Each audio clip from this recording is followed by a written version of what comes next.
شہباز شریف صاحب نے دعویٰ کیا ہے کہ عمران خان کے گھبرانے اور تبدیلی سرکار کو نکالنے کا وقت آ گیا ہے۔ عمران خان ووٹوں سے نہیں آئے بلکہ انہیں دھکا لگا کر لایا گیا وغیرہ وغیرہ۔ تو شکیل فاروقی صاحب نا اس طرح کی سٹیٹمنٹس کو نا سیریسلی لیا کریں۔ مطلب شہباز شریف صاحب خود تو نہیں لیکن ان کے بڑے بھائی کو تو دھکا تو بہت چھوٹا لفظ ہے، بہت چھوٹا لفظ ہے۔ بے شرمی بے حیائی کی آخری انتہا تھی جس طرح ان کو لایا گیا۔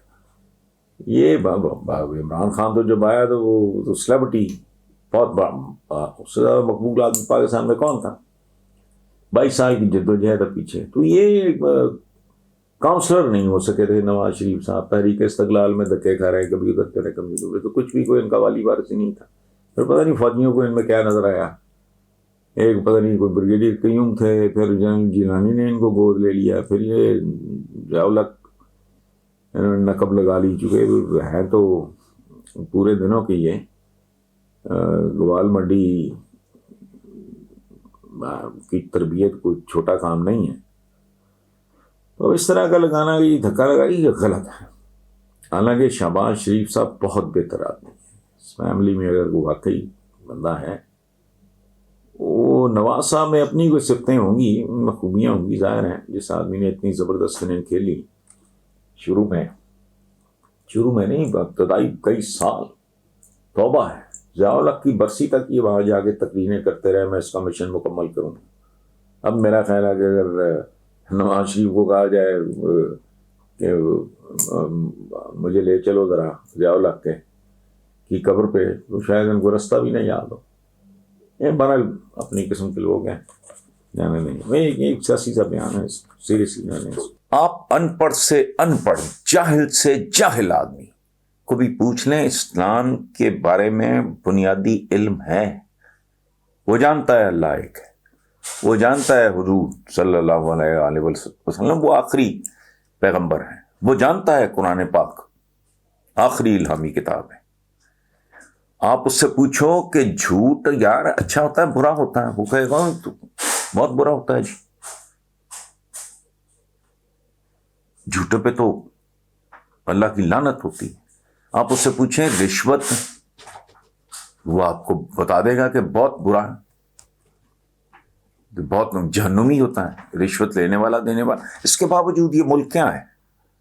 اس کا مطلب ہے کہ زبانی جمع خرچ سے کچھ نہیں ہوتا، تبلیغیں کرتے رہو، نتیجہ دیکھ لو، 2 سال کے بچے بچیاں محفوظ نہیں اس ملک میں۔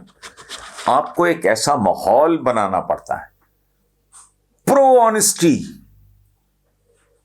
پرو اچھائی ماحول، جہاں دیکھیں ویسٹ میں جھوٹ بولنا بہت مشکل ہے، یہاں سچ بولنا بہت مشکل ہے۔ وہاں زندہ رہنا آسان ہے، یہاں زندہ رہنا ناممکن ہے۔ اب سرکاری افسران کی دیکھیں، جب ایس ایچ او کی پاورز دیکھیں، ایس ایچ او کی تنخواہ دیکھو، تم پاگل ہو، تم جاہل ہو، تمہیں سمجھ نہیں آتی کہ یہ حرام کھا کے زندہ رہے گا۔ ایک علاقے کا وہ چودھری ہے، تنخواہ اس کی دیکھو 2 بچے نہیں پڑھا سکتا۔ تو آپ کو ایک ماحول، منصفانہ ماحول آپ کو تخلیق کرنا پڑے گا، تاکہ جو بندہ اچھا انسان بن کے زندہ رہنا چاہتا ہے، آدمی نہیں، آدمی تو بھیڑیا ہوتا ہے، جو انسان بن کے زندہ رہنا چاہتا ہے، جو ایک مسلمان بن کے، اس کو فیسیلیٹیٹ کرو۔ یہاں سارے کا سارا جو گیئر اپ ہوا ہے وہ بددھیانتی پہ، خیانت پہ، ظلم پہ، زیادتی پہ، وہ سارا سسٹم ایسا ہے۔ مجھے بتائیں کوئی بھی آدمی جو جاب کرتا ہے مثلا سرکاری ملازم کیسے زندہ ہے؟ My father wanted me to become a civil servant. بہت پڑھے لکھے آدمی تھے، تو میں نے کہا جی میں نے نہیں کرنا یہ کام۔ انہوں نے وجوہات پوچھی تو میں نے ان کو 3 وجوہات بتائیں۔ ایک میں نے کہا کہ میں نے اپنے فادر کو میں نے کہا جی کہ آپ سے بہتر کون جانتا ہے، میرا ٹیمپرامنٹ نہیں ہے، میں نہ کسی کا ملازم ہو سکتا ہوں، ماتحت ہو سکتا ہوں، نہ میں کسی کا باس ہو سکتا ہوں، میں زندگی انڈیپینڈنٹ. تو ہنس کے کہنے لگے کہ ایسا کون سا کام ہے؟ میں نے کہا جی رائٹنگ ہے.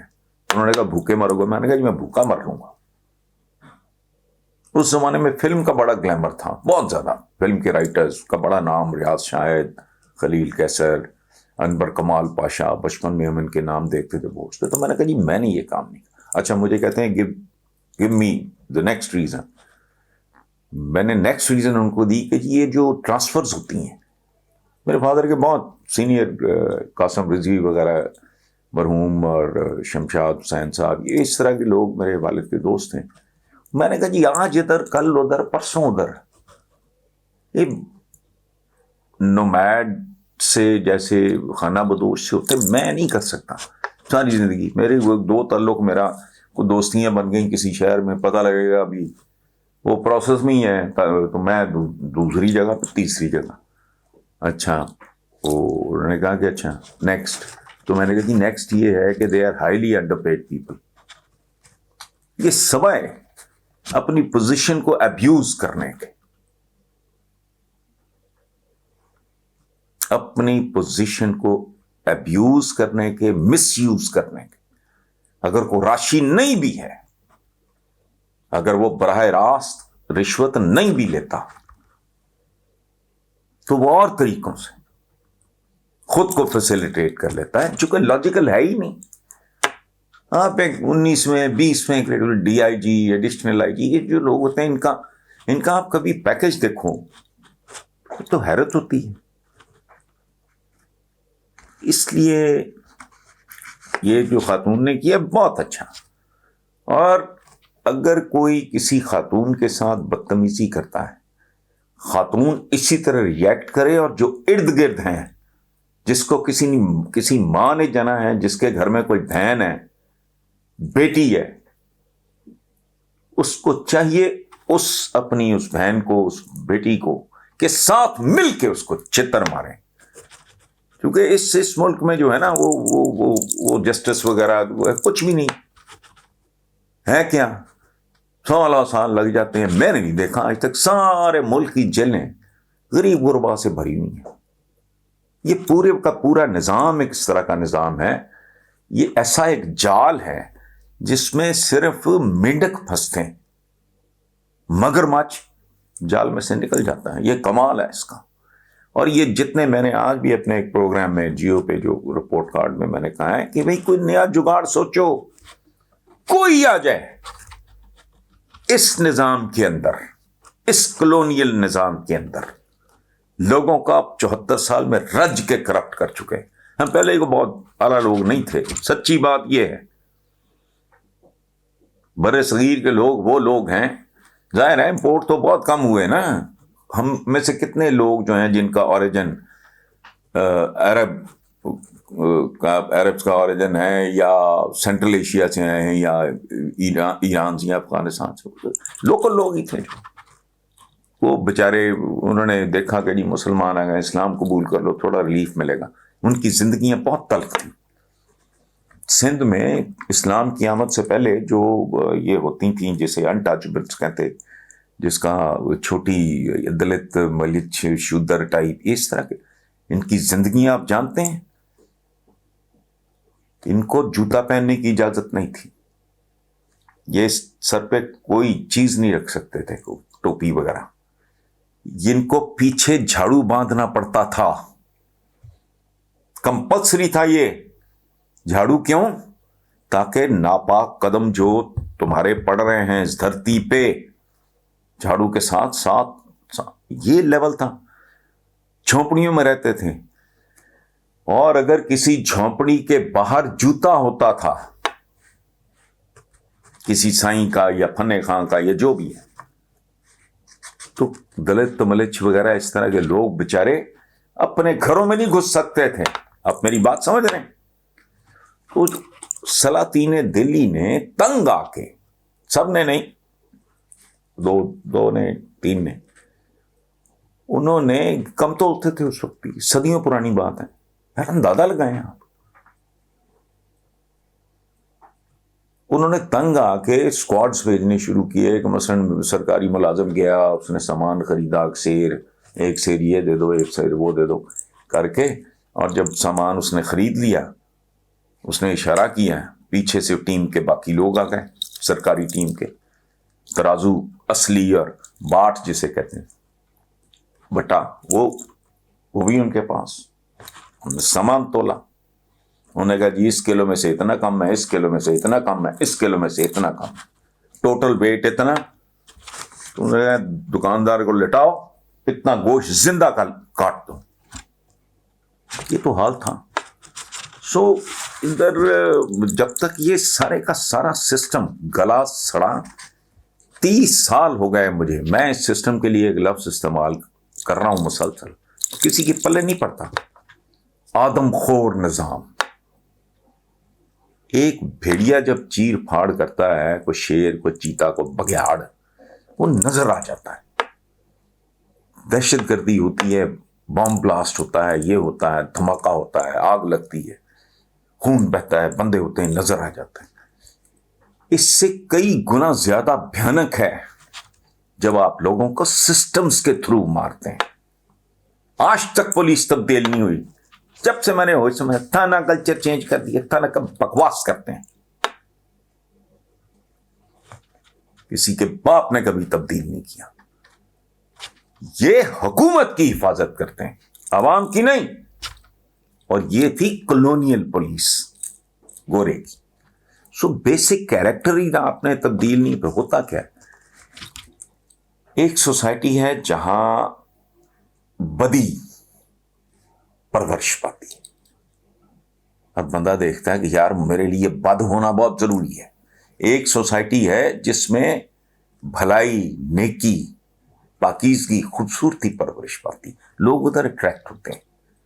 پودوں والا حال ہے. ہمارے فارم ہاؤس پہ بیلی پور میں نے بڑے شوق سے لگائے، مختلف قسم کے سینکڑوں پودے ہیں. میں آپ کو ایک مثال دیتا ہوں، میں نے کینو لگائے، اتنا سا کینو ہے.